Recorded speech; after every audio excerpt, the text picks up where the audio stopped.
Hey everyone, this is Margo at My Favorite Quilt Store, and I wanted to give you an overview of this great quilt kit. It is called Awesome Ocean by Elizabeth Hartman, and it has all these fun ocean creatures in it, like octopus and seahorses and blowfish. So it is like so much fun. If for anyone that loves the fish and sea creatures in the ocean. So this kit is pretty big. It is a size of 71 by 83, so it's a pretty big quilt kit. It also comes in another size, 37 by 45 in the pattern. It shows you how to make a smaller quilt in the pattern if you want to make a smaller quilt. But this quilt kit includes all the fabric for the large quilt, 71 by 83. And you see how the colors are gradated from top to bottom? All these fabrics are in here for you to make this awesome ocean quilt.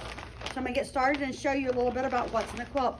First of all, the background on this is this beautiful like linen navy called Essex linen. They always use a nice, more of a nubby, nice linen texture for the background of her quilts.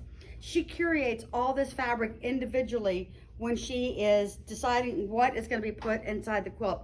So this one is done in all Kona cottons. So you get a nice array from orange, yellow, greens, blues, all the way to like teals to make this ocean quilt out of. It is going to be an awesome looking quilt when it's all done because it just has so many beautiful colors in it. So it's made with Kona solids and then this beautiful Essex linen. So I hope that gives you an overview of this beautiful fun quilt, and happy quilting.